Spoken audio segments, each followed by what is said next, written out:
Hello बच्चों, क्या हाल है। कल है पेपर साइंस का और करना है हमने इस बार पूरा 80 में से 80। कैसे होगा? देखो भाई, जिन्होंने पढ़ लिया अच्छी बात है, जिन्होंने नहीं पढ़ा है अब वो यहां देखें कैसे हम पेपर तोड़ते हैं, कैसे हम फुल नंबर खींचने की कोशिश करेंगे। आएंगे अगर आप देखेंगे पूरा वीडियो। देखो बच्चों, पेपर में नंबर खींचना बहुत इजी है, यहां पर बहुत ज्यादा टफ नहीं है। ठीक है, स्टार्ट करते हैं कि कैसे हमने अप्रोच रखनी है अपनी, कहां कहां से हमारे पास एमसीक्यू के क्वेश्चंस बन सकते हैं और कहां कहां से हमारे पास थोड़े बड़े क्वेश्चंस बन सकते हैं। ठीक है ना, शॉर्ट आंसर क्वेश्चंस कहां होंगे, लॉन्ग आंसर क्वेश्चंस कहां से हो सकते हैं, न्यूमेरिकल कहां से बनेगा, न्यूमेरिकल की भी बात करेंगे। ठीक है, ओके। तो ये है आपका यूनिट वाइज, आपके पास टोटल मिला के 5 यूनिट्स हैं जिनका ओवरऑल वेटेज है 80। ठीक, नेचुरल रिसोर्सेज सबसे लोएस्ट वेटेज पे है एंड आपके दो सबसे बड़े वेटेज पे जो दो चैप्टर्स हैं, दो यूनिट है, एक तो है chemical substances nature and behaviour 25 and word of living. देखिए दोनों का वेटेज बहुत बड़ा वेटेज है, 25 यानी 50 तो अकेले यही कवर अप कर रहे हैं। अगर ज्यादा फोकस करना है तो हमने इनमें फोकस करना है भाई। ठीक है, चलिए यूनिट नंबर 1 पे आ जाते हैं और देखते हैं कि क्या क्या बहुत इंपॉर्टेंट है। देखिए केमिकल सब्सटेंसेस में सबसे पहली चीज आप देखते हैं chemical reaction and chemical equation. सबसे पहला मोस्ट इंपॉर्टेंट टॉपिक जो बनता है वो बनता है बैलेंसिंग का। एक क्वेश्चन आपको मिलना ही मिलना है, 100% मिलना है बैलेंसिंग करने का। बैलेंसिंग करने का तरीका आप लोगों को पहले भी बताया, फिर बता दे रहे हैं, पुरानी वीडियोस को देख लेना, उसमें भी बहुत क्लियरली बता रखा है। बैलेंसिंग करने का तरीका, सबसे पहले मेटल्स को बैलेंस करेंगे, मेटल्स के बाद नॉन मेटल्स, और वो भी नॉन मेटल्स कौन से वाले, non metals other than hydrogen and oxygen, और लास्ट में हम बैलेंस करेंगे किसको, हाइड्रोजन एंड ऑक्सीजन को। ये रहता है तरीका, तरीका लगाएंगे, हिट एंड ट्रायल बहुत ज्यादा देर तक नहीं चलानी पड़ेगी। ठीक है ना, okay. Implication of a balance chemical equation, कहां कहां इंप्लाई होगी, कहां कहां इसको हम यूज कर सकते हैं। ठीक है ना, बहुत ज्यादा इसमें से करने की जरूरत नहीं है, सीधे सीधे आ जाएगी टाइप्स ऑफ केमिकल रिएक्शंस में। भाई types of chemical reaction important है, बहुत इंपॉर्टेंट है, यहां से आपको इस पे क्वेश्चन मिलने वाला है। डबल डिस्प्लेसमेंट रिएक्शन पे, डबल डिस्प्लेसमेंट रिएक्शन पे क्वेश्चन के चांस 100% है, ट्रिपल स्टार कैटेगरी पे है बिल्कुल। ठीक, कौन किसको डिस्प्लेस कर सकता है ये याद रखने के लिए आपको सबसे पहले क्या पता होना चाहिए, आपको पता होना चाहिए reactivity series. Reactivity series, hydrogen से जितने भी नीचे हैं वो एसिड में से हाइड्रोजन रिलीज नहीं करा पाएंगे, लेकिन जो भी हाइड्रोजन से ऊपर लाई कर रहे हैं वो अपने रिएक्शन अगर एसिड के साथ हो रही है तो वो इसको क्या कर सकते हैं, हाइड्रोजन को डिस्प्लेस कर सकते हैं। ठीक है, तो ये हो गई आपकी बहुत ही ज्यादा important reaction, double displacement reaction, जिसका क्वेश्चन आपको कल के पेपर में मिलने वाला है, जहां तक कि पूरे चांसेस बन रहे हैं। नाउ कितने टाइप की, main combination, decomposition, displacement, double displacement and देखिए precipitation and the last one is redox. भाई रिडॉक्स रिएक्शन से भी बहुत इंपॉर्टेंट क्वेश्चन के चांस है। तो ट्रिपल स्टार कैटेगरी में आपकी रिडॉक्स भी आ गई और ट्रिपल स्टार कैटेगरी में आपकी डबल डिस्प्लेसमेंट रिएक्शन आ गई। ठीक, यहां पे एक रिएक्शन जो इंपॉर्टेंट बन सकती है वो है डिकम्पोजिशन रिएक्शन। इसमें भी कौन सा क्वेश्चन डिकम्पोजिशन का सबसे ज्यादा इंपॉर्टेंट है, एक आपका है सोडियम एल्यूमिनियम जिंकेट का है, और एक आपका यहां पे डिकम्पोजिशन रिएक्शन है AgCl वाली। ठीक है ना, ध्यान रखना AgCl AgBr, ये देख लेना एक बार बहुत अच्छे से। एक रिएक्शन और है सोडियम जिंकेट वाली रिएक्शन, वो मेरे दिमाग में अभी भी सोडियम जिंकेट चल रहा है और पता नहीं क्यों मुझे ऐसा लग रहा है कि सोडियम जिंकेट आ सकता है वाली रिएक्शन आ जाएगी। ठीक है, तो अभी पढ़ा रहा था तो मेरे दिमाग में चल रही है कि सोडियम जिंकेट आ सकती है रिएक्शन। ठीक, तो डबल डिस्प्लेसमेंट, डिकम्पोजिशन और आपकी रिडॉक्स। यहां पे जरा मैं रिडॉक्स को भी एक बार हल्का सा आपको स्पेसिफाई कर दूं। रिडॉक्स मतलब RED रिडक्शन एंड OX मतलब oxidation. Reduction oxidation, reduction oxidation आएगी पक्का चांस। ठीक, बताना होगा। क्या क्या बताना होगा आपको इसमें? बताना होगा सब्सटेंस रिड्यूस कौन है, सब्सटेंस ऑक्सीडाइज कौन है, कौन रिड्यूसिंग एजेंट, कौन ऑक्सीडाइजिंग एजेंट। ठीक है, इतना आपने बता दिया, आपके पूरे नंबर। ध्यान से सुनना, रिडक्शन किसे कहते हैं? रिडक्शन कहते हैं addition of hydrogen and removal of oxygen. Addition of hydrogen, removal of oxygen. Oxidation किसे कहते हैं? Addition of oxygen and removal of hydrogen. ठीक, वेरी वेरी वेरी इंपॉर्टेंट, ध्यान रखेंगे। ओके, तो एसिड बेसिस एंड सॉल्ट जो नेक्स्ट चैप्टर है उसमें क्या क्या बहुत इंपॉर्टेंट है ये ध्यान से देखिएगा। ये क्यों? क्योंकि ये चैप्टर अच्छी खासी वेटेज लेके जाएगा। ठीक है, देखो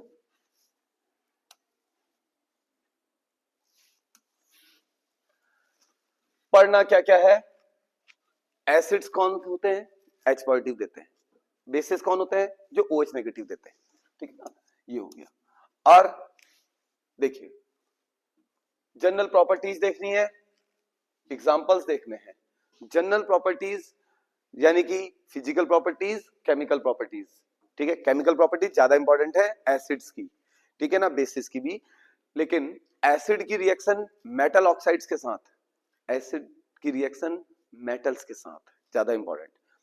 बेस की रिएक्शन ऑक्साइड्स के साथ, मेटल ऑक्साइड्स के साथ।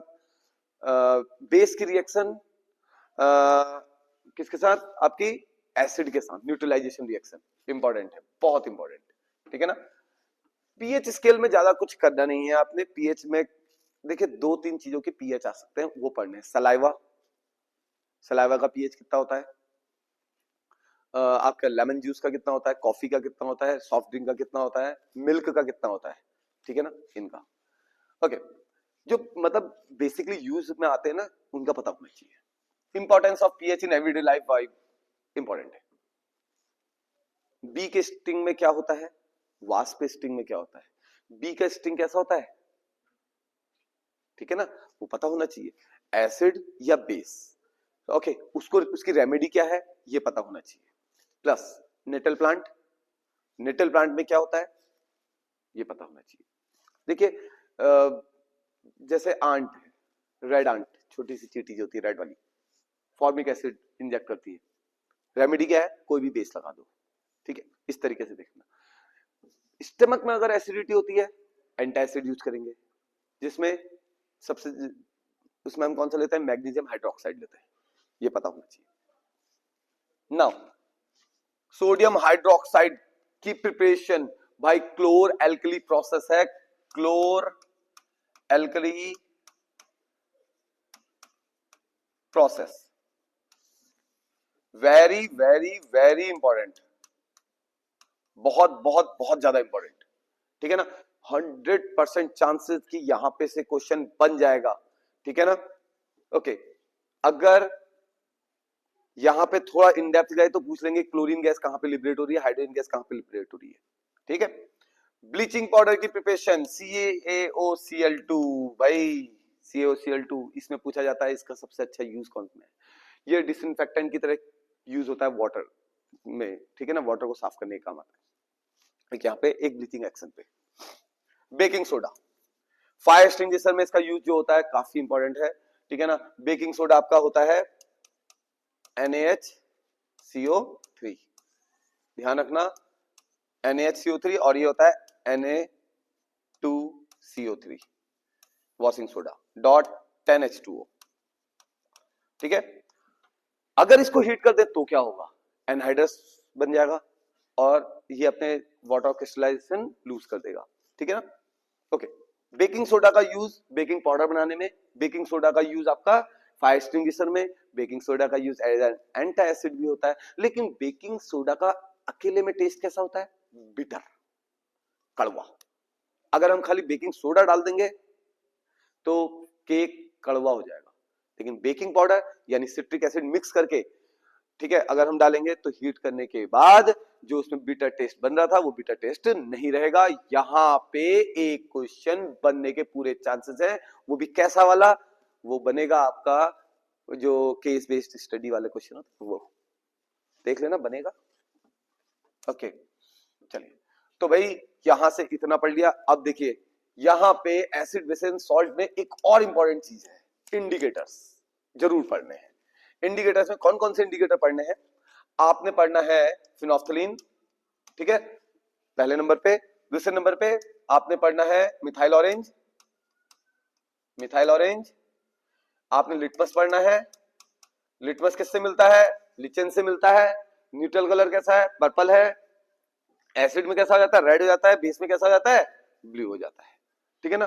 तो ये आपको लिटमस का देखना है, वैसे फिनोफ्थलीन का, मिथाइल ऑरेंज का, टर्मरिक का, टर्मरिक भी देखना है, ठीक है। अब आ जाते हैं all factory indicators. All factory indicators कौन से होते हैं? जो स्मेल से बताते हैं, ठीक है ना। इसमें वनीला एक्सट्रैक्ट, अनियन एक्सट्रैक्ट, दो मेजर, ठीक है ना। रेड कैबेज एक्सट्रैक्ट भी आप यूज करते हैं इंडिकेशन के लिए, आप इसको देख सकते हैं। जहां टर्मरिक है वहीं उसी के साथ साथ रेड कैबेज एक्सट्रैक्ट को भी यूज कर सकते हैं, ठीक है ना। ओके, तो ये हो गया बहुत ही इंपॉर्टेंट टॉपिक, कहां से? एसिड बेस एंड सॉल्ट से। जो बोल रहा हूं पेपर अगर देख लेना, पेपर अगर जब आप करके आएंगे तब आपको पता चल जाएगा कि सर ने क्या कहा। एक बार जो टॉपिक बोल रहा हूं जितना जितना समझा रहा हूं उतना करके देख लो, बहुत बेहतरीन नंबर आएंगे। चलिए ओके, अगला है मेटल्स एंड नॉन मेटल्स। भाई देखो बहुत बड़ा चैप्टर है, बहुत ही आपका इंपॉर्टेंट वेटेज रखता है। मेटल्स नॉन मेटल्स पे मैंने लगभग 1 घंटे की वीडियो बनाई है, आप पीछे जाके देख सकते हैं चैनल में, बहुत अच्छे से एक्सप्लेन किया है। शॉर्ट में बताऊं क्या क्या इंपॉर्टेंट है तो वो देखिए। Properties of metal and non metal, वो भी केमिकल प्रॉपर्टीज, आप फिजिकल प्रॉपर्टीज को लीव कर सकते हैं। रिएक्टिविटी सीरीज, वो तो बहुत ही इंपॉर्टेंट है। फिर आ जाता है फॉर्मेशन एंड प्रॉपर्टीज, ठीक है ना, of ionic and covalent compounds. तो आयनिक एंड कोवेलेंट कंपाउंड्स में, ठीक है ना, यहां पे लुईस डॉट स्ट्रक्चर इंपॉर्टेंट बनेगा। पेपर में चांसेस तो पूरे हैं कि क्वेश्चन आएगा, ठीक है ना। कौन सा? Lewis dot structure. अब ये लुईस डॉट स्ट्रक्चर में सबसे ज्यादा चांस NaCl वगैरह के आने के, NaCl के हैं, MgO के हैं, NaCl, MgO, और आपका एक आ सकता है CaO, ठीक है, ध्यान देना, इंपॉर्टेंट, ठीक है। नाउ अब मेटल्स, भाई मेटल्स के ऑक्साइड बेसिक होते हैं, तो Lewis dot structure NaCl, MgO, CaO इनका बहुत इंपॉर्टेंट है। MgCl2 भी, ठीक है ना, MgCl2 भी। ओके, नाउ मैंने यहां पे एक बात करी थी आपसे कि मेटल्स के ऑक्साइड बेसिक है और नॉन मेटल्स के एसिडिक है, लेकिन एल्यूमिनियम और जिंक के, एल्यूमिनियम और जिंक के एम्फोटेरिक है। तो ध्यान रखना, ऐसे दो मेटल जिनके ऑक्साइड्स एम्फोटेरिक होते हैं, पूछ सकता है, पूछेगा, चांसेस बहुत ज्यादा हैं, ठीक है ना। इनकी एक बार ZnO और Al2O3, इसकी रिएक्शन एसिड के साथ और बेस के साथ, इसकी रिएक्शन एसिड के साथ बेस के साथ प्लीज कर लेना। NaOH के साथ भी करके देखना, HCl के साथ भी करके देखना, दोनों की, NaCl, सॉरी NaOH और HCl, ठीक है ना। सोडियम जिंकेट, सोडियम एल्यूमिनेट बनाता है, यहाँ पर बहुत इंपॉर्टेंट है, नाम भी पूछ सकता है, सोडियम एल्यूमिनेट, सोडियम जिंकेट। फिर से बता रहा हूँ, NaOH की रिएक्शन दोनों के साथ करना, एक में सोडियम जिंकेट बनेगा, एक में सोडियम एल्यूमिनेट बनेगा, इंपॉर्टेंट है बहुत ज्यादा, ठीक है। ओके, अब आता है मेटलर्जी। मेटलर्जी मतलब ने किसी ओर से मेटल को प्रॉफिटेबली आपने एक्सट्रैक्ट करना है, ठीक है ना, ओर से करोगे। अब देखिए यहां पे क्वेश्चन बन सकता है, 3 देखिए स्टेप होते हैं मेटलर्जी में, ठीक है। Concentration of ore, conversion of ore, ठीक है ना, and third purification of ore. बेटा प्यूरिफिकेशन वाला जनरली जो हाई रिएक्टिव और वेरी लो रिएक्टिव होते हैं उनके लिए तो सीधे लास्ट वाला करते हैं हम, क्या? जिसमें हम सीधे सीधे इलेक्ट्रोलाइसिस कर देते हैं। बट अगर सपोज कीजिए कि मीडियम रिएक्टिव मेटल है तो उसके और दो टाइप के होते हैं, सल्फाइड और कार्बोनेट और। सल्फाइड और में होता है आपका रोस्टिंग और आपके कार्बोनेट और में होती है कैल्सिनेशन। बेटा जरूर देख लेना, रोस्टिंग और कैल्सिनेशन पे क्वेश्चन बन सकता है। रोस्टिंग और कैल्सिनेशन से क्या होता है, सल्फाइड और कार्बोनेट और अपने ऑक्साइड और में कन्वर्ट हो जाते हैं। ऑक्साइड और को फिर रिडक्शन करा के उसमें से ऑक्सीजन हटा दी जाती है, मेटल मिल जाता है, इम्प्योर फॉर्म में मिलता है, फिर उसका प्यूरिफिकेशन कर देते हैं। ठीक है, तो ये हो गई मेरी मेटलर्जिकल प्रोसेस। यहां से इतना ही पढ़ना। Corrosion corrosion corrosion slow eaten up of metal, ठीक है ना। इसमें आयरन का कोरोजन जो कि रस्टिंग कहलाता है, वहां पर से क्वेश्चन हो सकता है। रस्टिंग की प्रिवेंशन कैसे होती है ये पूछा जा सकता है। रस्ट का फॉर्मूला पूछा जा सकता है, फिर से बोल रहा हूं, रस्ट का फॉर्मूला पूछा जा सकता है। और साथ में कि एक्टिविटी बेस्ड क्वेश्चन यहां पे से हो सकता है कि रस्ट के लिए क्या क्या फैक्टर्स रिस्पॉन्सिबल है। तो भाई इंपॉर्टेंट सारे बता दिए। यहां से नेक्स्ट चैप्टर की तरफ को बढ़ते हैं हम अपने, और नेक्स्ट चैप्टर है आपका कार्बन एंड इट्स कंपाउंड। बनी है एक वीडियो, उसको भी देख सकते हैं। फिलहाल मोस्ट इंपॉर्टेंट बता दे रहा हूं यहां से क्या है। Most important, very very very important जो है, देखिए यहां से कार्बन की जो नेचर पे बनती है आपकी, एक तो बनती है टेट्रावैलेंसी और कैटिनेशन। यहां पे एक सेल्फ लिंकिंग प्रॉपर्टी है कैटिनेशन। यहां पे क्वेश्चन है होमोलोगस सीरीज पे क्वेश्चन है। होमोलोगस सीरीज पे क्वेश्चन बनने की पूरी चांस, सबसे ज्यादा वेटेज मारेगा ये केमिस्ट्री में, सबसे ज्यादा वेटेज, ठीक है ना। होमोलोगस सीरीज जिसमें CH2 ग्रुप से डिफर करते हैं बस। नोमेनक्लेचर बहुत सिंपल सा नोमेनक्लेचर आएगा, डायरेक्ट वाला। बहुत आपका आप ये मत सोचना बहुत ज्यादा वो बनी होंगी उसमें ब्रांचिंग, ऐसा कुछ नहीं होगा, बहुत सीधा सा आएगा, ठीक है ना। ओके,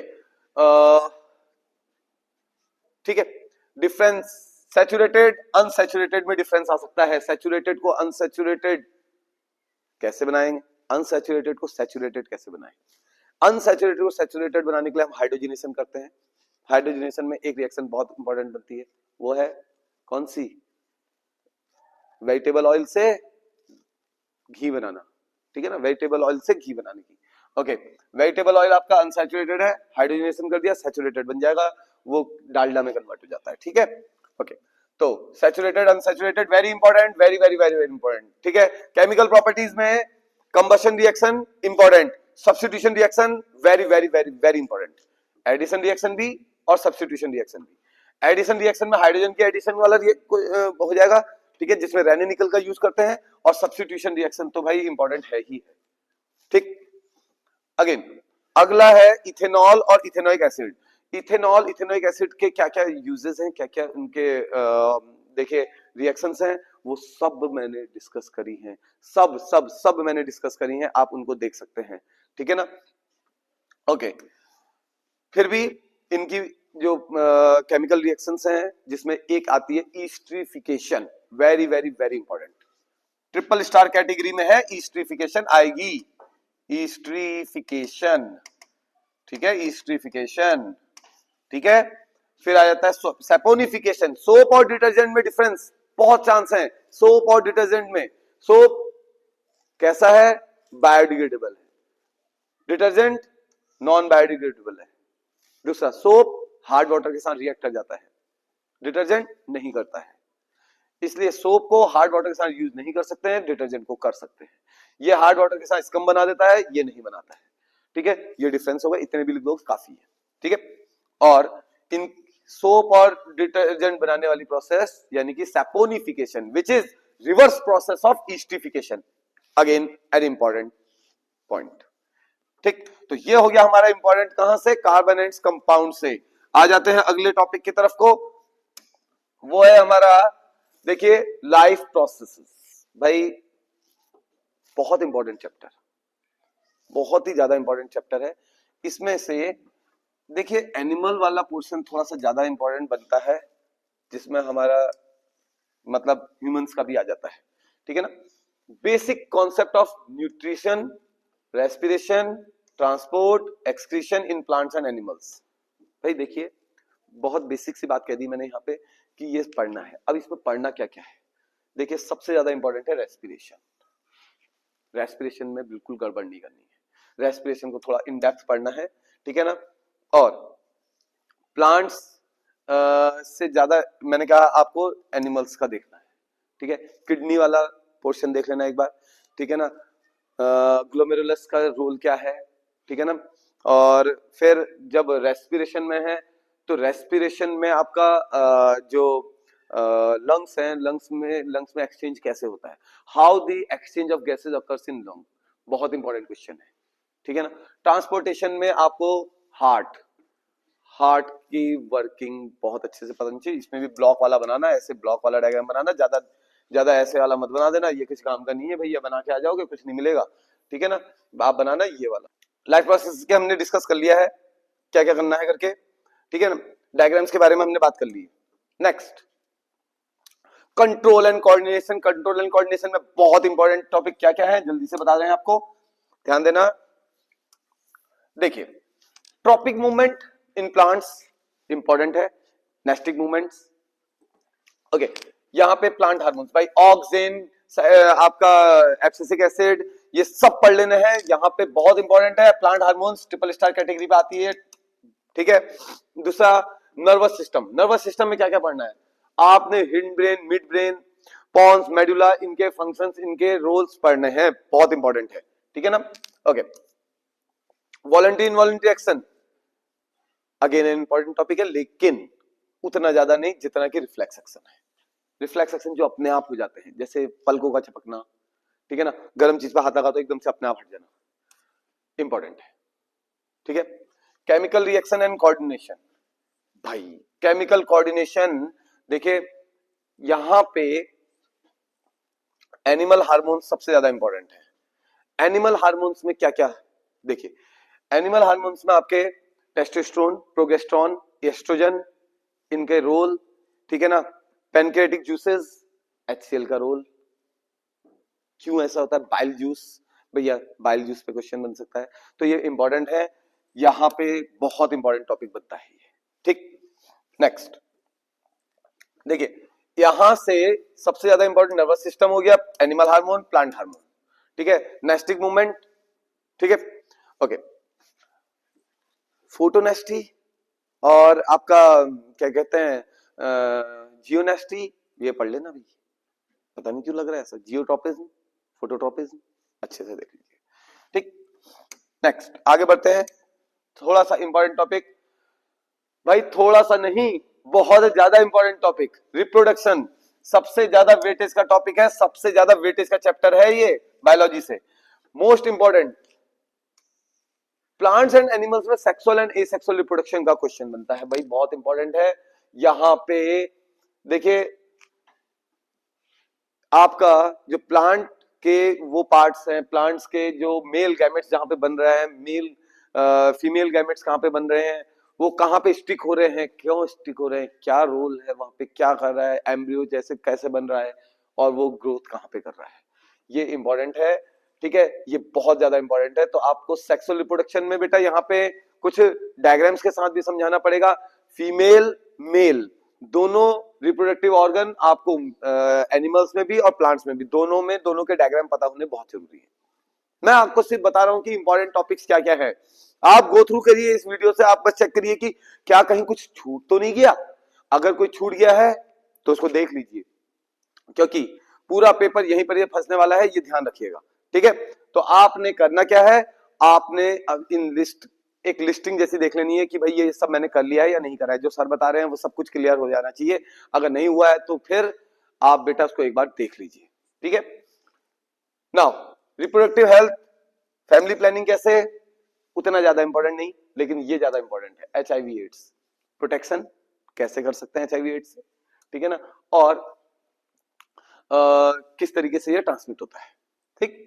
बस ये बहुत इंपॉर्टेंट हो गया रिप्रोडक्शन से। प्लीज आपके जो female reproductive organ, male reproductive organ, दोनों को लेबल्ड डायग्राम के साथ समझ लेना अच्छे से, ये बहुत इंपॉर्टेंट है। हेरिडिटी एंड इवोल्यूशन, भाई हेरिडिटी एंड इवोल्यूशन में आपको सबसे ज्यादा इंपॉर्टेंट जो सबसे ज्यादा इंपॉर्टेंट है आपके लिए वो है मेंडल्स लॉ, ठीक है ना। दोनों लॉ बहुत इंपॉर्टेंट है। पहला लॉ ज्यादा इंपॉर्टेंट है, दूसरा लॉ खाली रेशियो भी रख लोगे तो भी चलेगा, लेकिन पहला लॉ बहुत बहुत बहुत ज्यादा इंपॉर्टेंट है।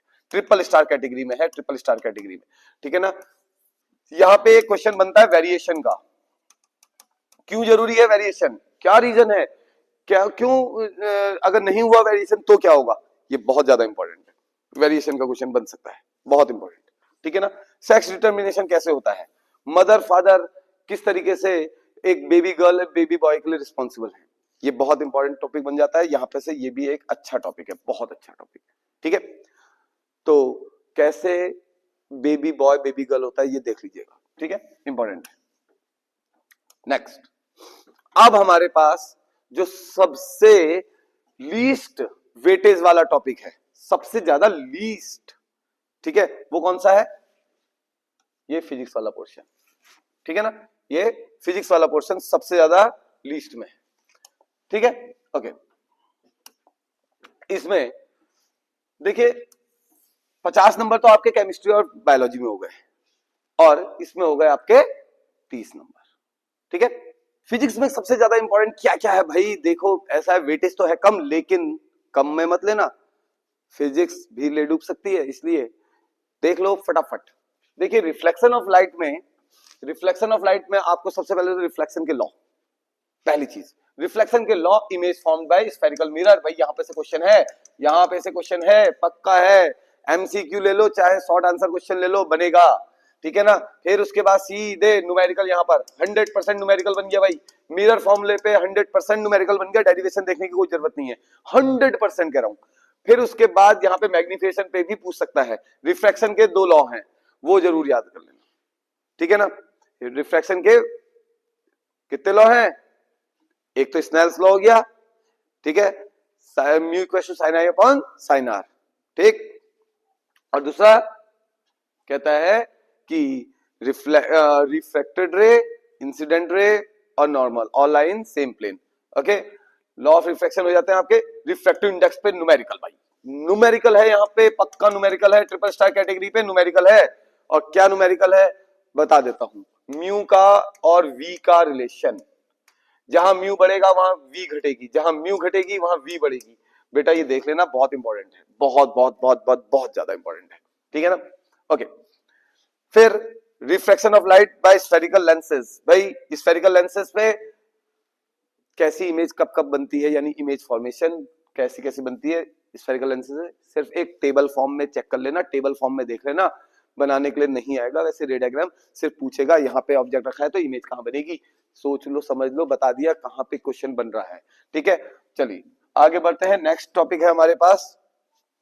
नेक्स्ट टॉपिक भैया देखिए, लेंस फॉर्मूला डेरिवेशन नहीं करना है, न्यूमेरिकल बन सकता है बस, डेरिवेशन नहीं करना है, न्यूमेरिकल बन सकता है बस।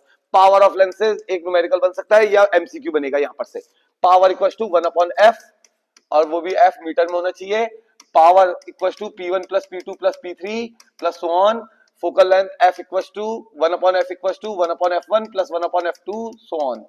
ये इंपॉर्टेंट बन गया यहां से। Functioning of lens in human eye, lens की फंक्शनिंग, कॉन्वेक्स लेंस यूज होता है, उसकी कैसे फंक्शनिंग होती है, ह्यूमन आई में क्या क्या पढ़ना है, ह्यूमन आई में आपने पढ़ना है सबसे पहले प्यूपिल, प्यूपिल का रोल, आइरिस का रोल, आपका चाहिए सस्पेंसरी लिगामेंट क्या काम करते हैं, सिलेरी मसल्स की फंक्शनिंग कैसे होती है, एक्वस ह्यूमर विट्रस ह्यूमर कैसे वर्क करता है, क्या उसका काम होता है, एकोमोडेशन ऑफ लेंस कैसे होगा, रॉड्स एंड कोन्स किस किस के लिए रिस्पॉन्सिबल होती हैं, ठीक है ना, और ब्लाइंड स्पॉट पे इमेज नहीं बनती है, इस पे ध्यान रखना, ठीक है। ये हो गए आपके इंपॉर्टेंट टॉपिक्स, कहां से, आई से। आई के defect myopia, hypermetropia, presbyopia, astigmatism, cataract, ये देख लीजिएगा, इनके करेक्शन देखिएगा, ठीक। उसके बाद आपने यहां से कुछ नहीं, एक हाँ एक चीज देख लेना, यूजेज देख लेना, स्फेरिकल लेंस के यानी कि concave lens, convex lens, concave mirror, convex mirror, सबके यूजेज देख लेना भैया, बहुत इंपॉर्टेंट है, मिरर, प्लेन मिरर, एक क्वेश्चन पता नहीं क्यों दिमाग में स्ट्राइक कर रहा है बार बार। दो प्लेन मिरर रखे हैं तो इमेज कितनी बनेगी, तीन रखे हैं तो कितनी इमेज बनेगी? भैया इंपॉर्टेंट क्वेश्चन बन रहा है, पता नहीं क्यों दिमाग में आ रहा है, आ जाएगा तो देख लेना, ये बहुत ही टैलेंटेड बच्चे ही करेंगे भाई, देख लेना भाई। रिफ्रैक्शन थ्रू प्रिज्म, प्रिज्म से रिफ्रैक्शन यानी कि आपका डिस्पर्जन हो गया एक तरीके से, splitting of light, white light into 7 colours, जो कि रेनबो फॉर्मेशन वगैरह के लिए भी रिस्पॉन्सिबल है। कौन सा आपसे पूछेगा, कौन सा फिनोमिना रिस्पॉन्सिबल है, रिफ्रैक्शन ऑफ लाइट या डिस्पर्जन ऑफ लाइट? तो dispersion of light. Scattering of light, scattering of light he important है। स्कैटरिंग ऑफ लाइट पे क्वेश्चंस बहुत सारे बन सकते हैं, ठीक है ना। स्काई का कलर ब्लू कैसे, स्कैटरिंग से। आपको ओशियन कलर ब्लू कैसे दिखता है? आपको दूसरी बात, वैसे ये हट गया कोर्स से, इवनिंग और मॉर्निंग में सन रेडिश क्यों दिखता है? हाँ ये देखिए हट गया, ठीक है ना। ओके, तो एप्लीकेशंस आ जाएंगे। Twinkling of star refraction of light की वजह से होता है, ठीक है ना। ओके, यहाँ पे ये इंपॉर्टेंट चीजें हैं भैया, देख लो, टॉपिक्स नोट कर लो, कहीं छूट गया है तो उसको देख लो। अभी भी कल पेपर है, फोड़ के आना है पेपर, बिल्कुल गलती नहीं करनी है, एक मिस्टेक नहीं चाहिए पेपर में, ठीक है। ओके, इलेक्ट्रिक इफेक्ट, भाई इफेक्ट ऑफ करंट में मैंने इफेक्ट ऑफ करंट की पूरी वीडियो बना रखी है, आप जाइए उस वीडियो को देखिए, बहुत अच्छे से एक्सप्लेनेशन है। बस यहाँ पे बता रहा हूँ इंपॉर्टेंट क्या क्या है, बहुत अच्छे से एक्सप्लेनेशन है, 1 घंटे में पूरा खत्म, पूरा कंप्लीट। यहां पे आपका सबसे इंपॉर्टेंट जो है वो है, देखिए, एक तो है Ohm's law, 100% question Ohm's law कर लेना, अच्छे से करना। रेजिस्टेंस पे क्या क्या आ सकता है बता रहा हूं, फैक्टर्स, ये वाला टॉपिक फैक्टर्स वाला, ये बहुत इंपॉर्टेंट है। Series and parallel combination of resistors, again a very very very very important topic, यहां पे से न्यूमेरिकल आएगा, 100% न्यूमेरिकल आएगा, 100% न्यूमेरिकल है, ठीक है ना। नाउ हीटिंग इफेक्ट से एक कॉन्सेप्चुअल क्वेश्चन बनेगा आपका, ठीक। इलेक्ट्रिक पावर से भी एक कॉन्सेप्चुअल क्वेश्चन बनेगा आपका, ठीक है। डेली लाइफ एप्लीकेशन में भी एक आपका कॉन्सेप्चुअल क्वेश्चन नहीं बनेगा, यहां पे से आपका एक वो बन सकता है शॉर्ट आंसर क्वेश्चन, ऐसा क्वेश्चन जिसमें वो आपसे पूछ सकता है कि कौन कौन से, जैसे हीटर में कौन सा फिलामेंट वगैरह यूज होता है, कौन सा एलॉय यूज करते हैं, ठीक है ना, ये सब चीजें पूछ सकता है। ओके भाई, पावर का फॉर्मूला, यहाँ पे कोरिलेशन बनाया जा सकता है, पावर के फॉर्मूले पे न्यूमेरिकल पूछा जा सकता है, यहाँ पे न्यूमेरिकल बनने के चांस है। डबल स्टार कह रहा हूँ, ट्रिपल स्टार नहीं, ट्रिपल स्टार तो यही है, ओम्स लॉ। बता दे रहा हूँ क्वेश्चन कौन सा, ऐसे बना होगा V और I का ग्राफ, और यहाँ पे ऐसे बनेंगे दो लाइन, T1 T2 पूछेगा, टेम्परेचर बताना होगा कौन सा ज्यादा कौन सा कम, ठीक है ना। या फिर पूछ लेगा रेजिस्टेंस कौन सा ज्यादा, R1 R2। भैया पढ़ लेना अच्छे से, मैंने वीडियो में पूरा अच्छे से एक्सप्लेन किया है, स्लोप व्लोप समझाते हुए, तो उसको देख लो एक बार। ये होगा important topic from effect of current से। Now magnetic effect, magnetic effect से जो इंपॉर्टेंट टॉपिक बनते हैं भाई वो भी बता दे रहे हैं, फटाफट समझ लो। देखिए मैग्नेटिक फील्ड लाइंस की प्रॉपर्टीज देख लेना इसकी। ये आपका क्या बनता है, यहां से बनेगा आपका थ्योरेटिकल एक छोटा सा क्वेश्चन, ठीक है, short answer question. Field due to a current carrying conductor, field due to a coil, solenoid, bar magnet. तो यहां पे आपको अलग, ये जैसे कॉइल है, कॉइल से मैग्नेटिक फील्ड लाइंस, जैसे ये है आपका ये करंट, तो ये यहां से ऐसे, यहां ऐसे, भाई ये सेंटर पे ऐसे स्ट्रेट, मैक्सिमम सेंटर पे, भाई बहुत इंपॉर्टेंट है ये वाला, ये बार मैग्नेट वाला, ठीक है, स्ट्रेट कंडक्टर वाला, ठीक है ना, इस तरीके से बहुत इंपॉर्टेंट है, ठीक है। अब बात यहाँ पे क्या आ रही है, यहाँ पे आ रही है कि फ्लेमिंग्स लेफ्ट हैंड रूल कितने इंपॉर्टेंस रखे भाई। फ्लेमिंग लेफ्ट हैंड रूल सीधे सीधे लिखने के लिए आ जाएगा, डायरेक्ट आएगा शॉर्ट आंसर क्वेश्चन में, Fleming's left hand rule FBI, ठीक है ना। ओके, डीसी और एसी के बीच में डिफरेंस बहुत अच्छे से एक्सप्लेन किया है, प्रीवियस उसको दिए वीडियो को देखिए, मैंने बहुत अच्छे से उसमें एक्सप्लेनेशन दिया है, आप लोग प्लीज उसको देख लीजिए, एक बार वीडियो देख लेंगे आपके फुल नंबर है भाई, फुल, ठीक है ना, ध्यान से देख लेना, ठीक है ना। डोमेस्टिक इलेक्ट्रिक सर्किट 100% क्वेश्चन है, 100% क्वेश्चन, पैरेलल में ही क्यों करते हैं, सीरीज में क्यों नहीं करते हैं, 100% क्वेश्चन। फ्यूज का क्वेश्चन बन सकता है, फ्यूज कौन से इफेक्ट पे काम करता है, heating effect of electric current पे काम करता है, ध्यान रखना हीटिंग इफेक्ट पे काम करता है। और आपका एक एमसीबी मिनिएचर सर्किट ब्रेकर यहाँ पे क्वेश्चन बन सकता है, लेकिन यहाँ पे डोमेस्टिक इलेक्ट्रिक सर्किट पे ट्रिपल स्टार कैटेगरी का क्वेश्चन 100% बनने वाला है, लिख के ले लीजिए, ठीक है ना। ओके, तो ये हो गया है आपका मैग्नेटिक इफेक्ट। और ये लास्ट अब आपका जो बनता है वो है आवर एनवायरनमेंट, क्या क्या चीजें करनी है देख लीजिए भाई। देखिए यहाँ पे सबसे ज्यादा इंपॉर्टेंट क्या है, इस चैप्टर का वेटेज बहुत ही लोएस्ट है। अब लेकिन फिर भी भाई लोएस्ट है, 5 नंबर का तो है ही, पूरे नंबर खींच रहे हैं यहाँ पर। एक क्वेश्चन गलत नहीं होगा, ध्यान सुन लो कैसे। इकोसिस्टम क्या होता है, ठीक है, पहला क्वेश्चन। दूसरा क्वेश्चन क्या बन सकता है कि एनवायरमेंटल प्रॉब्लम में सबसे बड़ी प्रॉब्लम तो वैसे ही ओजोन डिप्लीशन है। ओजोन डिप्लीशन क्यों हो रही है, क्या रेमेडीज है, कैसे उसको बचाया जा सकता है, कैसे मतलब वो, और शायद पॉल्यूटेंट और क्या क्या कर रहे हैं, SO2 एमिशन, NO2 एमिशन, इन सबसे क्या हो रहा है, नाइट्रिक एसिड कैसे बन रहा है, सल्फ्यूरिक, वो सब एसिड रेन वगैरह वो आ जाता है। CO2 है सबसे बड़ा रीजन ओजोन डिप्लीशन का। भाई क्वेश्चन के पूरे पूरे चांस यहां पर, ठीक, ट्रिपल स्टार कैटेगरी हो गई है, ठीक है ना। Okay, waste production and their solution, भाई यहाँ पे भी ट्रिपल स्टार कैटेगरी बन गई है क्वेश्चन के लिए। क्यों, यहाँ पे एक तो देखिए सीधे सीधे केस बेस्ड क्वेश्चन के पूरे चांस हैं, केस बेस्ड क्वेश्चन यहाँ पे पूरा बन सकता है। और यहाँ पे क्वेश्चन इसलिए क्योंकि सरकार खुद इतनी स्कीमें चला रही है इस चीज को करने के लिए, वो चाहती है कि आप लोग जागरूक हो, तो यहाँ पे क्वेश्चन बनाएंगे बहुत ज्यादा chances. And the last question कि बायोडिग्रेडेबल और नॉन बायोडिग्रेडेबल के बीच में डिफरेंस, ठीक है, कैसे बायोडिग्रेडेबल को कैसे हम वो करते हैं, वेस्ट को कैसे डिकम्पोज करते हैं, और नॉन को कैसे डिस्पोज करते हैं, ठीक है ना। नॉन बायोडिग्रेडेबल में बहुत सारे आ जाते हैं, प्लास्टिक वगैरह आ जाते हैं, और आपका जो कहते हैं ना ई वेस्ट, इलेक्ट्रॉनिक वेस्ट, उसको कैसे डिकम्पोज करना होता है, उसको कैसे डिस्पोज करना होता है, मेडिकल जो वेस्ट है उनको कैसे डिस्पोज किया जाता है, ठीक है। ये हो गए यहाँ पर से क्वेश्चंस, ठीक है भाई, ये हो गए ट्रिपल स्टार कैटेगरी 3 क्वेश्चन, ये तीनों क्वेश्चन बना डालो, ये चैप्टर से यूनिट से 3 क्वेश्चन बन गए आपके, ठीक।